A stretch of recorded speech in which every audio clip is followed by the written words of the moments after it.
Ladies and gentlemen, welcome to Plainsboro's virtual interactive policing program. This month's seminar is going to be on new driver safety. We do have two guests from the police department here with us. We have Patrolman Nicole Malia and Patrolman Darby O'Brien. As far as tonight, they did prepare a PowerPoint presentation for us. Before we get started with that, I just wanted to touch on a couple quick things regarding incidents that have been happening in town. One is to first remind everybody, before you turn in for the night and go to bed, please just make sure that you're locking your car doors and that you're removing valuables from inside your vehicles. We have had situations lately where people have been entering unlocked vehicles and taking out people's valuables, so please make sure that you lock up all of your belongings. The second thing is going to be, with school being back in session now, we have been experiencing a huge increase in traffic on the area of Grover's Mill Road, Maple Avenue, and Edgemere Avenue. So our second order of business tonight is just to make sure everybody's leaving 10 minutes early to get to school. The schools are also aware of the traffic buildup in the area, so they are being lenient with what time everyone's getting to school. But please just try to give yourself 10 extra minutes. We're trying to work on situations to help it, but there's just such an excess of cars right now. All right, without further ado, I'm going to kick it over to Patrolman Malia and Patrolman O'Brien for their introduction and their presentation for tonight's episode. Thanks very much for being here. One second. You guys are good. Hi everyone, my name is Patrolman Nicole Melia. I've been with Plainsboro for about a year now, and before this I was a recent graduate at Temple University. All right, good evening. I'm Officer O'Brien, also with the Plainsboro Township Police Department. I've been with the police department for about 7 years now, and I'm currently assigned with the traffic division, so predominantly in charge of roadway safety and making sure people get to where they need to be in a safe manner. So without further ado, I'm going to bring up the slideshow for you.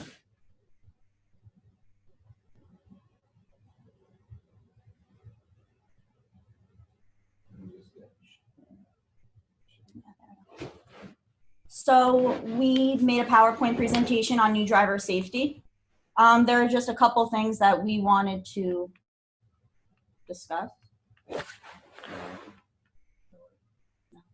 Try to just go without it and out of the actual PowerPoint escape.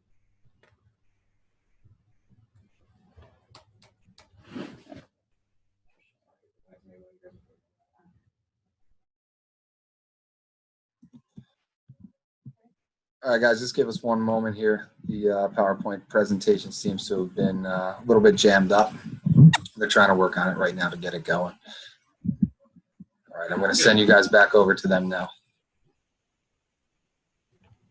All good? All right. Sorry about that.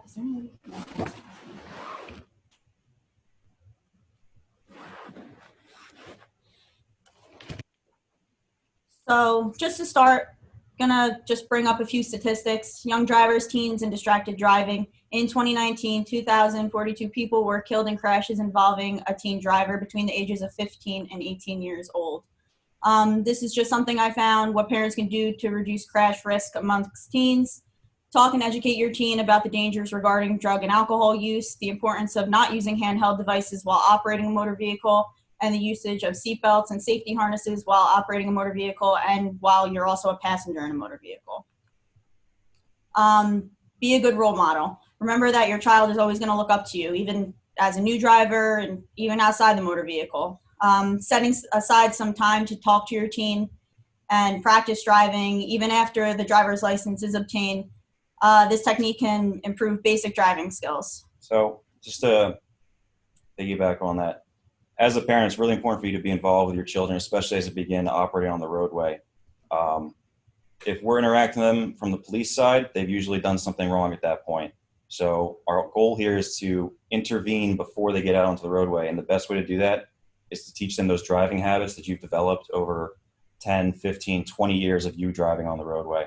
So it's important to get in the vehicle with your kids, show them how you drive, identify good behaviors, and reinforce those behaviors so they drive safely. Absolutely. And again, don't rely on the driver's education courses. Although those are great and super informational and give a lot of great information to the teen. Seeing it firsthand from a parent or a role model is definitely the best way to teach them. Distracted driving. Teens' inexperience behind the wheel makes them more susceptible to distractions while operating a motor vehicle. Just another statistic I found, 1 in 3 teens say that they have texted while driving. Research has shown that dialing a phone number while driving increases risk of crash by 6 times, and texting while driving increases risk of crash by 23 times. And it's, just to piggyback off of that, the cell phones are so involved in so many kids' lives these days. That's just very important to know that it is happening, and to try and stop your child from doing it before something bad could potentially happen. So any distraction is dangerous when you're behind the wheel, and we have listed a number of distractions here. So beyond texting and using handheld devices, changing the radio station, eating or drinking, applying makeup, passenger side of the motor vehicle, outside distractions. I'm sure all the time going down the highway, you look to your left and you see somebody putting their makeup on. I've seen people reading the newspaper while driving on the highway. These are terrible things to be doing. They take your eyes away from the roadway, and traveling at any speed, you're covering distance, and it's reducing your reaction time if a hazard presents itself. So whenever you're driving, as a driver, your sole focus needs to be on the roadway, looking at your surroundings, stop signs, yield signs, pedestrians, because at any time, roadway conditions can change and create a hazardous situation for you. As young kids, we have GDL laws that, only allow 1 passenger in a vehicle. It's extremely important that you inform your kids that, they should only have 1 kid in the car for a number of reasons. The main reason is the more kids in the car, the more likely there is to be a distraction. The other juveniles are on their cell phones, they're talking, they're pointing out stuff on the roadway. If you can reduce the distractions, the likelihood of your child making it home safely greatly increases. And just like Officer Darby was saying, passengers inside the motor vehicle are just as much of a distraction as a handheld device or any outside motor vehicle occurrence that's happening. So according to a study, teen drivers were 2.5 times more likely to engage in 1 or more potential risky behaviors while driving with 1 teenage peer compared to when driving alone. According to the same above-mentioned study, the likelihood of teen drivers engaging in 1 or more risky behaviors when traveling with multiple passengers increased 3 times compared to when driving alone. So pretty much what this is saying is that if there's more people in the car, there's more chance for the teen to have a risk of getting into something that they shouldn't be doing just because of not being aware of what's going on. Research shows that the risk of fatal crash goes up in direct correlation to the number of teenagers in the car. That's what I just was explaining. Speeding. Speeding is a big factor when it comes to motor vehicle accidents, and it's unfortunately a result of most of our, accidents that result in serious injury or fatal accidents.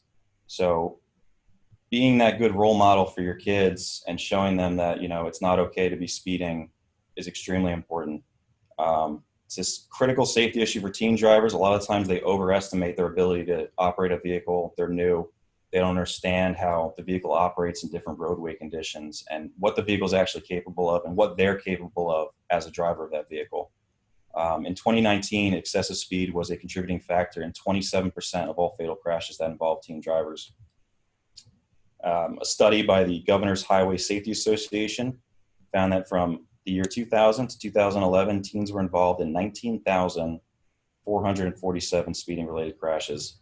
If you sit and just think about that number, that's an astronomical number for, anybody, any country to be having teens involved in these accidents. And, you don't ever want your family member, friend to be, a statistic that we're reading off.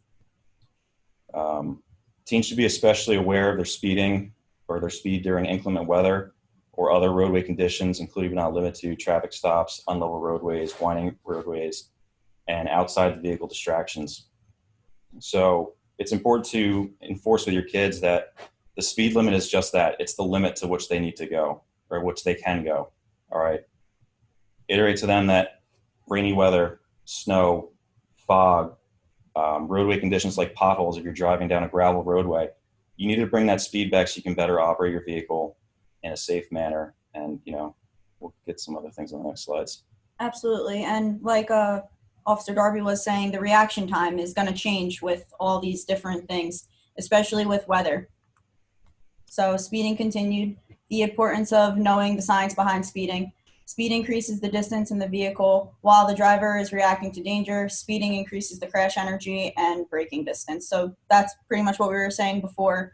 All these things are going to come into effect, especially when you counter in things as far as kinetic energy and just the braking distance and the crash energy. Just go back one. Yeah.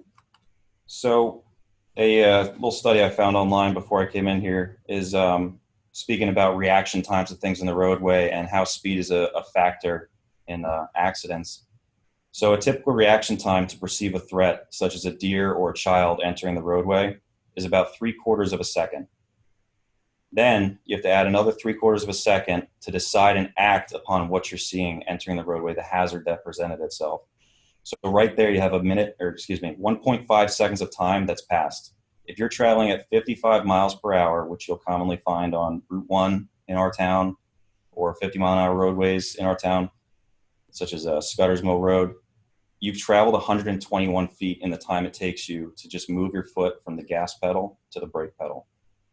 On dry pavement, once your foot reaches the brake pedal, it's going to take approximately 4.5 seconds, traveling 144 feet, to bring your vehicle to a full stop. That's slamming your foot down on the brake, your ABS is activated, and you're coming to a stop as fast as you can. And that's in dry conditions.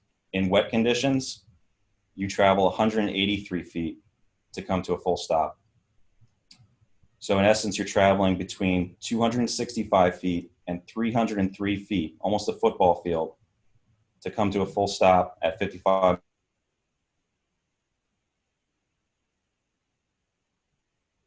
Your eyes leave the roadway for 1 second, you're traveling X amount of distance. So for every 1 mile per hour you're traveling, your vehicle is going, what was it?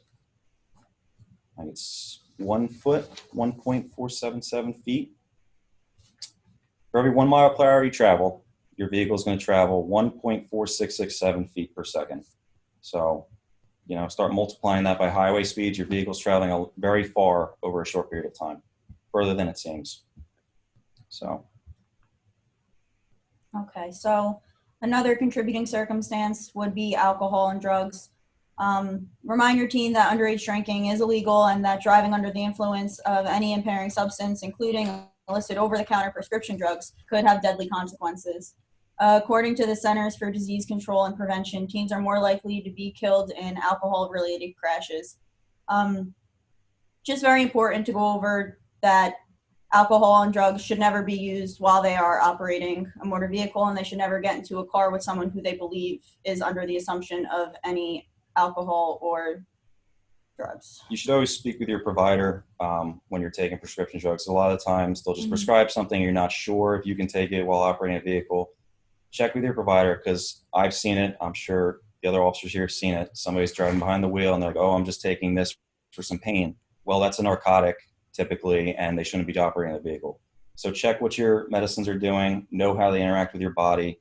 If something makes you a little drowsy, such as even Benadryl, it's going to inhibit your reaction time when you're driving. So always be mindful of any medicine that you're consuming, whether it's over the counter or prescribed to you, before you get behind a motor vehicle. Absolutely. That's pretty much what this one covered.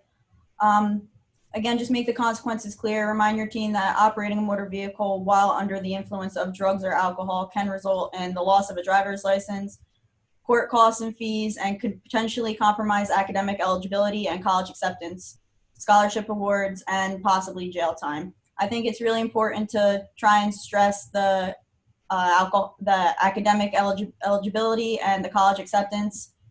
I know, like I said, I am a recent college graduate, and they do check and they do their research. So it's definitely something that you want to make sure that your teen is aware of while they're operating a motor vehicle. Drowsy driving. So in 2019, drowsy driving resulted in 697 fatalities and had been involved in more than 10 to 20% of fatal crashes or crashes involving injury. Drowsy driving can affect the driver's alertness, attention, reaction time, and decision making. So I had seen a statistic that if you are 20 hours deprived of sleep, it's the equivalent of being at the 0.08 blood alcohol level, which is crazy to me. So I know we've all been tired and, you're trying to study for finals or something like that, and you start nodding off, closing your eyes, like little tiny naps that seem inconsequential to you. You wake back up and you get back to reading your book. But when you're operating a vehicle, like I was saying earlier, and you're doing 60 miles per hour, traveling X number of feet every second, 80 feet, 88 feet a second, I believe it is, that little split second nap, you've traveled a long distance, and it's going to reduce your reaction time if something happens. You could easily leave the roadway. A deer could present itself. Another driver could enter your lane. So it's extremely important to know your level of alertness when you're operating a vehicle, or if you're about to operate a vehicle. Perhaps you're going on a long drive. Always be cognizant of your level of sleep before you get behind the wheel. So just some further statistics here. Those who are at a higher risk of a crash caused by drowsing driving includes drivers between the ages of 17 to 23 who sleep less than 6 hours a night, drive on railroads, and those who drive between midnight and 6 a.m. So, in New Jersey, if you're between the ages of 17 and if you're on your GDL license, you shouldn't be driving after 11 p.m. anyway. But I remember being a teenager, I never wanted to go to sleep. It's 2 a.m., I was wide awake, be up at 5 or 6 a.m. to get on the bus, go to school or drive to school. You can't be doing that. You have to be cognizant of getting some good sleep before you drive a vehicle. I guess it says there below. On average, teens get far too little sleep on a regular basis. Lack of sleep can jeopardize one's ability to safely and effectively operate a motor vehicle. So seatbelts. Seatbelt usage is the lowest among teens drivers. Majority of teenagers involved in fatal crashes are reported to have not been wearing a seatbelt. This is just another little statistic. In 2019, 45% of teen drivers who were involved in a fatal collision were not wearing seatbelts during the crash. 9 out of 10 passengers who died in the result of a crash were not utilizing safety belts. I feel like this is something that also goes back to parents being good role models. If they see you constantly putting your seatbelt on, they will probably do the same. It's just something that is so small, and most cars nowadays do the sound if you're not wearing it, which I think is great. But like I said, parent reinforcement is something that this can contribute. You have to make these things, you have to make them a habit when you get Absolutely. in the car. So it's not even, you don't even have to think about it. It's second nature. You get in the car, you grab the seatbelt and you put it on. And make sure you enforce in your kids and yourselves that make sure your passengers have seatbelts on. Mm-hmm. All right, I think we'll touch upon that in the later slide. That's mentioned.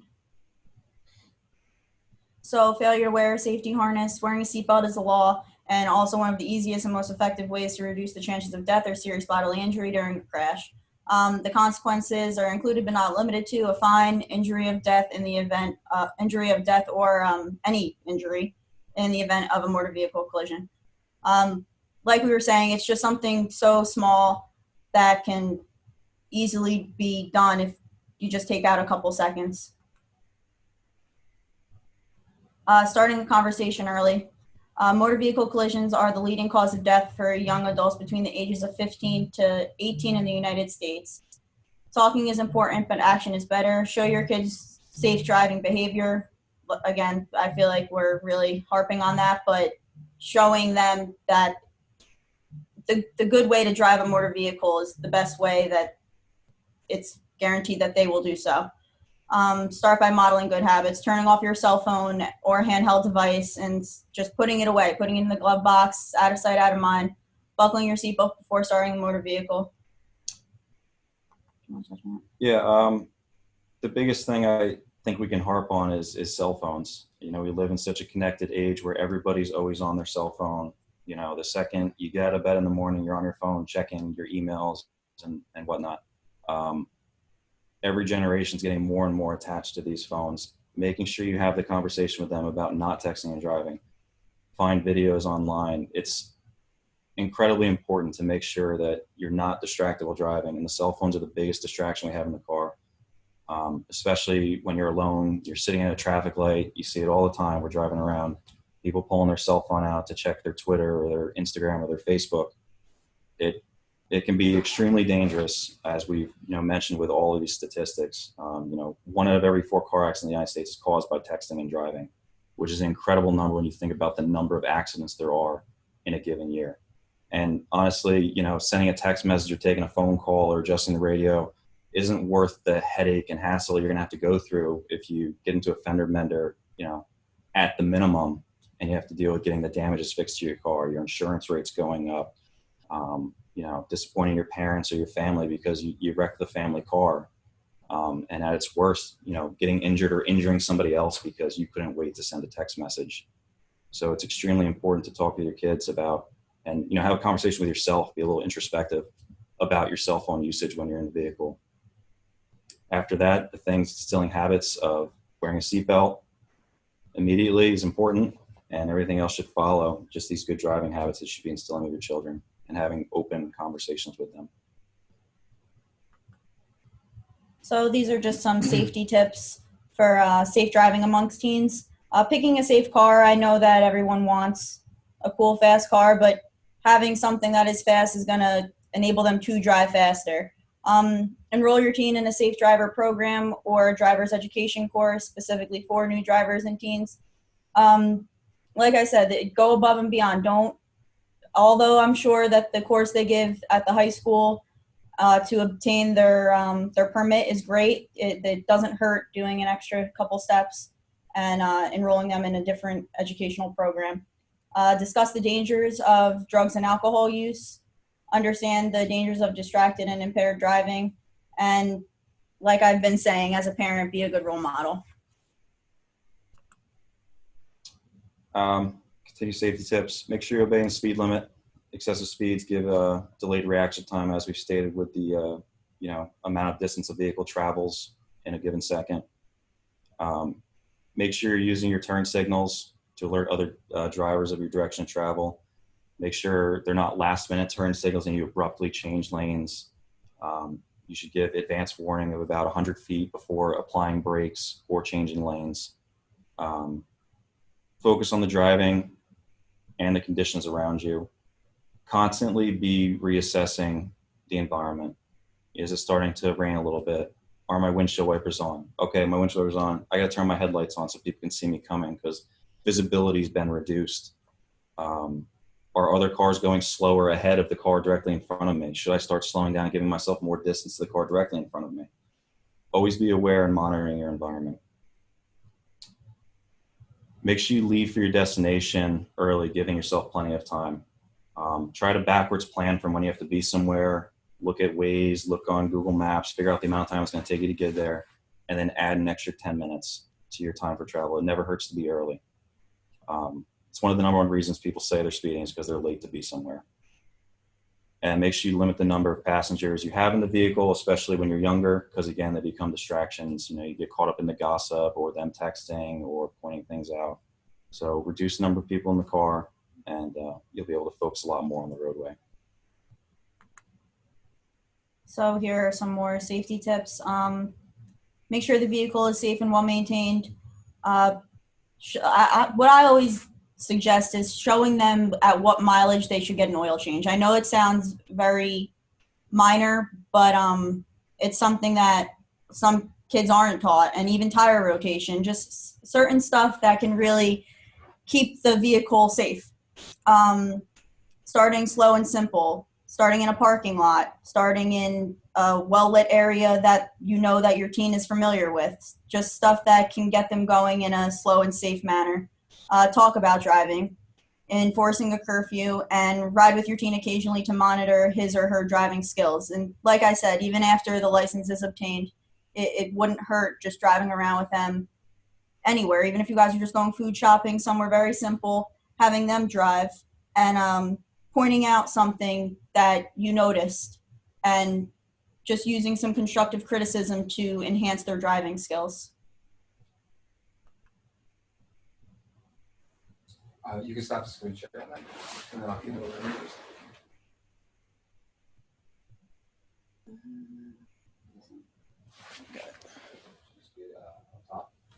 Right here.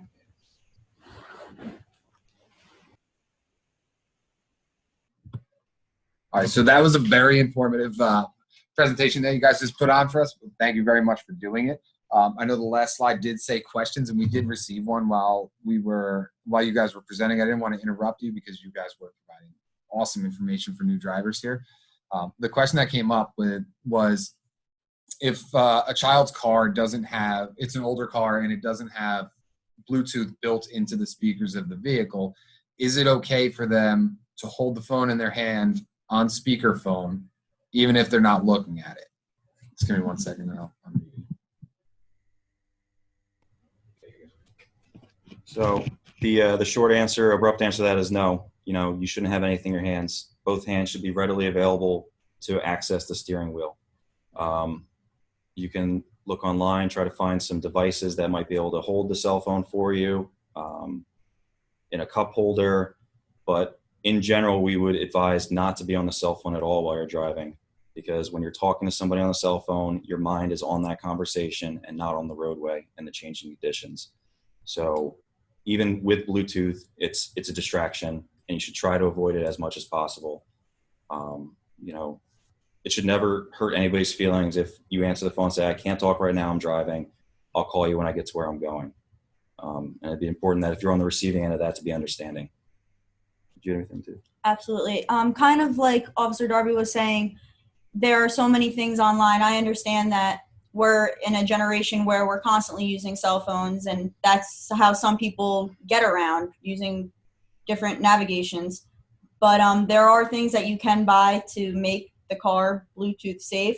But he hit the nail on the head. You can't have the phone in your hand while you're operating a motor vehicle. So I hope that clears everything up. But if you have any other questions, we have a Facebook page and Instagram, and you can forward any questions you might have to those accounts, and we'll get back to you as quick as we can with answers for you. So I think you guys hit the nail on the head right there. You hit a lot of different aspects right there. And I think one of the biggest ones that you spoke about was it's not just about having a phone in your hand. It's about being distracted while you're trying to have a conversation. And I think we've all done it with the built-in Bluetooth inside the car speakers. When something's happening on the road in front of you, or you're making a turn, or you're trying to merge into traffic, and you're in the middle of a conversation, you usually stop talking because you have to concentrate on what's going on the road around you. And that is kind of a good example of how your attention's being pulled away, and you could really only do one of these things at a time. So while you guys were also doing your presentation, I did look up a couple things, and I wanted to touch on them. So when Officer Darby was talking about stopping distances and the formulas in which we use to try to recreate some accidents based on skid marks or something like that, just to make it a little simpler, at 20 miles per hour, it's going to take about 40 feet to stop, which is about 3 car lengths. At 40 miles per hour, that jumps all the way up to 9 car lengths. So when you started talking about highway speeds, we'll say 70 miles per hour, which is higher than anything that we have in New Jersey, but you're talking at least 24 car lengths before you can come to a complete stop. So in my opinion, driving is one of the most dangerous things that we do, just because we do it on a daily basis. A lot of us do. The education cannot be stressed enough. I know Officer Nicole here was saying how we're taught in high school to obtain our permit, and then we go and we take our driver's test and we take our written examination, and that's usually where it stops for everybody. If you don't continue educating yourself, I don't think you're being the safest driver that you can be. The only other thing that I was looking at is that when you were speaking about seatbelts, which I think is a huge point to touch on, because most of those accidents, which are fatal, and 47% of fatal accidents involve someone not wearing their seatbelt, and that's in 2019, and that's out of 22,000 people who were killed in vehicle accidents. So that, to me, is a completely avoidable statistic to have. And obviously we're talking 47% here, so there are people are involved in fatal motor vehicle accidents who are wearing them. But at the same time, I think that 47% number comes way down. And then, so when you guys were also talking about deaths involving drunk drivers or intoxicated drivers, whether it be medication or alcohol, 2019, we had 10,142 deaths involving drunk driving. So I think you guys all, you hit all of the topics that need to be discussed. Like I said, I can't reiterate enough, continue your education on this and continue to be the safest driver that you possibly can be. Do you guys have anything else to add before we close up the meeting? No, I mean, like Officer Darby said, if anyone ever does have any questions, comments, or concerns, we have our Facebook and Instagram pages, or even if you see us out in Plainsboro, just doing whatever, you're more than welcome to come up to us and ask us questions if the opportunity presents itself. All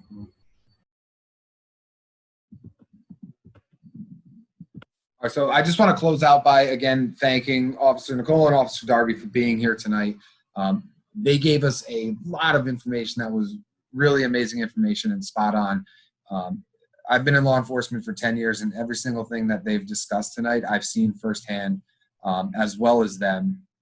It doesn't take long to go out there and to witness these things that they're speaking about. I know we gave you guys a lot of information out here tonight. Just so you're aware, the video's recorded. It will be posted on our YouTube channel, and I'll try to get it into the Facebook VIP page. It may be a little long for us to do that, but it will certainly be up on the YouTube video. I'm just going to close out by also thanking everyone who's here tonight. We appreciate your support. We're going to continue to run our program. The next meeting will be about a month out. We'll announce it the same way that we always do, using the social media accounts. So everybody, I hope you have a nice night and a wonderful weekend. Thanks very much.